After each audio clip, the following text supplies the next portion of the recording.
Students, my self सलोनी जैन। इस video के अंदर हम फिक्स एक्सचेंज रेट को डिस्कस करने वाले हैं। फिक्स एक्सचेंज रेट क्या होती है? वो रेट जो कि सेट की जाती है गवर्नमेंट के थ्रू, मतलब गवर्नमेंट क्या करती है, सेट एंड मेंटेन करती है एक्सचेंज रेट को।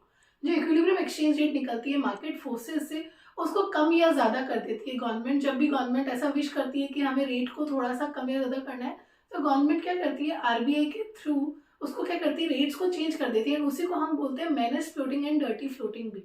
ठीक है, सो लेट्स स्टार्ट।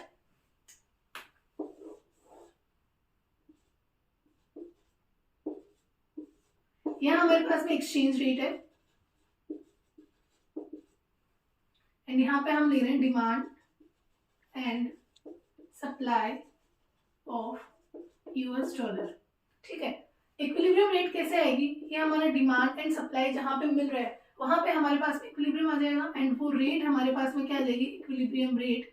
एंड यहाँ पे वो हमारे पास में आ गई इक्विलिब्रियम क्वांटिटी। ठीक है, मान लो फिलहाल जो इक्विलिब्रियम रेट है वो है 1 US dollar is equal to ₹60। Government क्या चाह रही है? गवर्नमेंट चाह रही है कि जो रेट है वो इससे ऊपर आए, मतलब इस जगह पे आए। वो जो रेट है 1 US dollar is equal to ₹70। Government उसको रेट को बढ़ाना चाह रही है। अगर रेट बढ़ती है, समझना, अगर एक्सचेंज रेट बढ़ रही है,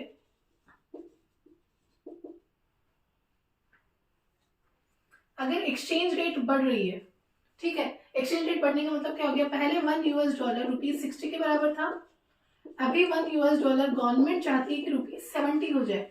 अगर ये ₹70 हो रहा है तो इसका मतलब एक्सचेंज रेट तो बढ़ रही है, लेकिन हमारी जो डोमेस्टिक करेंसी है, जो हमारा रुपी है, डोमेस्टिक करेंसी है, वो क्या हो रहा है, उसकी वैल्यू क्या हो रही है, कम हो रही है। ठीक है, मतलब डोमेस्टिक करेंसी की तो वैल्यू कम हो रही है और एक्सचेंज रेट बढ़ रही है। यहाँ पे कंफ्यूज नहीं होना है। ठीक है, अब यहाँ पे एक चीज आती है, डीवैल्यूएशन। डीवैल्यूएशन क्या होता है? जब गवर्नमेंट क्या करती है, एक्सचेंज रेट को बढ़ाती है और करेंसी की वैल्यू डाउन करती है, उसको तो हम बोलते हैं डीवैल्यूएशन। एक होता है डेप्रिसिएशन।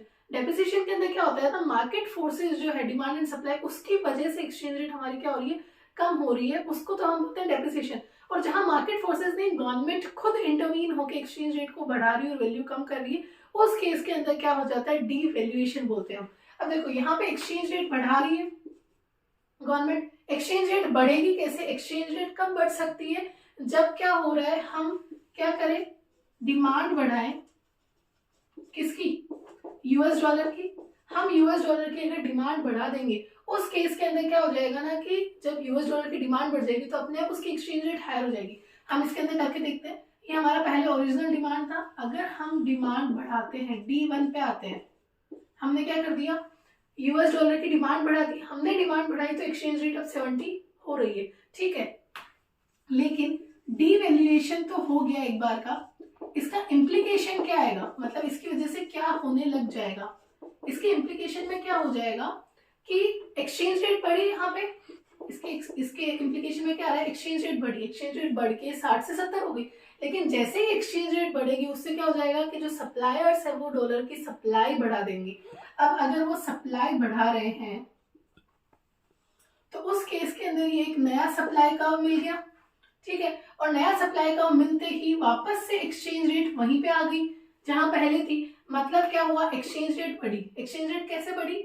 हमने क्या किया, डिमांड बढ़ाई यूएस डॉलर की, यूएस डॉलर की डिमांड बढ़ाने से एक्सचेंज रेट बढ़ गई, एक्सचेंज रेट के बढ़ाने से सप्लाई बढ़ गई। अब जैसे ही सप्लाई बढ़ी, वापस से एक्सचेंज रेट कम हो गई। गवर्नमेंट ये तो नहीं चाहती थी, गवर्नमेंट क्या चाहती थी कि एक्सचेंज रेट बढ़ी हुई रही, लेकिन ये क्या हो गया, अपने आप मार्केट फोर्सेस की वजह से वापस एक्सचेंज रेट नीचे आ गई।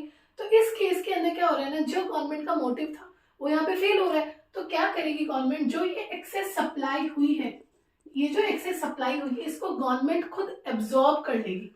गवर्नमेंट क्या कर लेगी, एब्जॉर्ब कर लेगी। उस सिचुएशन में क्या हो जाएगा ना कि गवर्नमेंट सारे जो यूएस डॉलर्स है वो खुद खरीद लेगी एंड इसकी वजह से हमारे जो कंट्री के अंदर फॉरेक्स रिजर्व्स होंगे वो क्या हो जाएंगे, बढ़ जाएंगे। इन शॉर्ट, डीवैल्यूएशन के अंदर क्या हो रहा है, जो भी हमने पहले क्या किया, डिमांड बढ़ाई, डिमांड बढ़ा के हमने एक्सचेंज रेट बढ़ाई।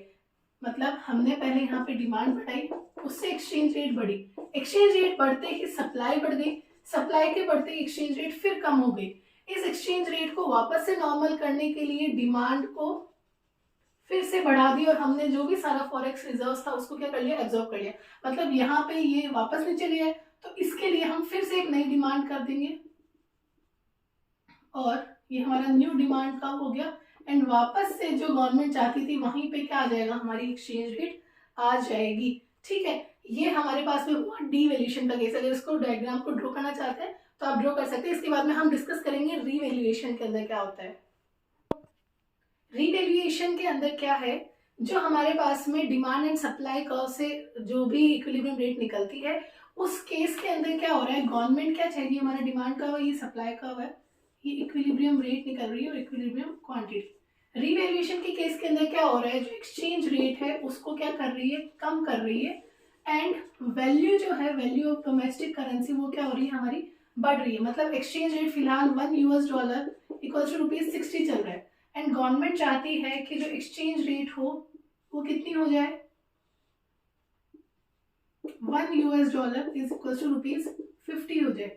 गवर्नमेंट क्या चाहती है, एक्सचेंज रेट कम हो जाए। ये हमारा पहले इक्विलिब्रियम था एंड गवर्नमेंट चाह रही है कि 50 हो जाए, लेकिन गवर्नमेंट के चाहने से तो होगा नहीं, गवर्नमेंट को कुछ ना कुछ तो करना पड़ेगा। उस केस के अंदर गवर्नमेंट क्या कर देगी कि डिमांड कम कर देगी $, की, एंड अगर रिक्वायर्ड हुआ तो $, की सप्लाई जो अपने पास में है उसको क्या कर देगी, बढ़ा देगी। उस सिचुएशन में क्या हो जाएगा, एक्सचेंज रेट अपने आप कम हो जाएगी। मतलब हम क्या कर देंगे, डिमांड हमने क्या कर दी, कम कर दी। डिमांड कम करने से क्या हो गया, एक्सचेंज रेट जो गवर्नमेंट चाहती थी वो हो गई। लेकिन समझना, जैसे ही हमने डिमांड कम करी उससे एक्सचेंज रेट कम हो गई, तो जो सप्लायर्स होंगे अब वो कम एक्सचेंज रेट पे क्यों सप्लाई करेंगे, तो वो लोग क्या कर देंगे, सप्लाई को कम कर देंगे। अब यहाँ पे हमारा ओरिजिनल सप्लाई कर्व था, अब वो क्या करेंगे, सप्लाई को कम करेंगे। ये हमारे पास में नया सप्लाई कर्व आ गया। ठीक है, सॉरी ये तो बढ़ गया है सप्लाई कर्व कम करना है हमें। सप्लायर्स क्या करेंगे, सप्लाई को कम कर देंगे। वो कम करेंगे जैसे सप्लाई कर्व को, नया सप्लाई कर्व इस तरफ बनेगा, सप्लाई कर्व जैसे यहाँ पे बना, तो अब ये जो डिमांड कर्व और सप्लाई कर्व की यहाँ मिल रहा है, मतलब एक्सचेंज रेट वापस से क्या हो गई, 60 पे पहुंच गई। तो हम चाह रहे थे 50 हो जाए, लेकिन हुआ क्या, हमने डिमांड कम करी, एक्सचेंज रेट कम हुई, सप्लाई कम हुई, और सप्लाई के कम होते ही वापस से एक्सचेंज रेट उतनी होगी। तो गवर्नमेंट जो चाह रही थी वैसा तो हुआ नहीं। इस केस के अंदर क्या होगा ना, क्योंकि सप्लाई कम कर दी सप्लायर से, तो यहाँ पे हम क्या करेंगे, जो गवर्नमेंट है वो क्या करेगी, वो सप्लाई बढ़ा देगी। मतलब वो क्या कर देगी, रिलीज कर देगी फंड्स को। जैसे ही फंड्स को रिलीज करेगी, मार्केट के अंदर सप्लाई बढ़ जाएगी, और मार्केट के अंदर सप्लाई बढ़ते ही वापस से वही रेट आ जाएगी जो गवर्नमेंट चाहती है, मतलब 50 आ जाएगी। अब इस केस के अंदर अगर वो सप्लाई बढ़ाती है तो मतलब ये हमारे पास में नया सप्लाई कर्व आ जाएगा।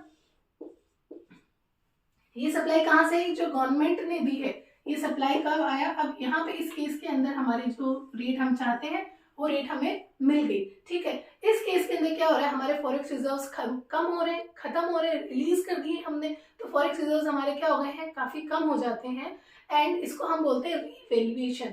एक और चीज होती है वो होता है एप्रिसिएशन। एप्रिसिएशन का मतलब होता है मार्केट फोर्सेस की वजह से डोमेस्टिक करेंसी के अंदर क्या हो रहा है, वैल्यू एप्रिशिएट हो रही है, उसकी वैल्यू बढ़ रही है, but due to market forces. And revaluation के अंदर क्या होता है ना, कि गवर्नमेंट चला के क्या कर रही है, एक्सचेंज रेट कम कर रही है एंड वैल्यू को इंक्रीज कर रही है। ये सब किया जाता है मैनेज फ्लोटिंग के थ्रू। इंडिया के अंदर ये सारा काम जो भी sale and purchase of forex securities होता है, ये कौन करता है, आरबीआई करता है, एंड इसको बोलते हैं मैनेज्ड फ्लोटिंग। मतलब इक्विलिब्रियम रेट तो मार्केट फोर्सेस से निकलने वाली है, लेकिन अगर कई बार ऐसा होता है कि आरबीआई चाहती है कि रेट जो है मार्केट फोर्सेस से जो आ रही वो नहीं चाहिए, एंड हमें रेट क्या चाहिए, दूसरी चाहिए, तो उस केस के अंदर आरबीआई क्या करती है, मैनेज्ड फ्लोटिंग करती है। इसको डर्टी फ्लोटिंग भी बोलते हैं। ये था fixed exchange rate. Next video के अंदर हम डिस्कस करेंगे remaining portion of foreign exchange, and बाकी इसके बाद में हम इंडियन इको का रिवीजन भी शुरू करने वाले हैं।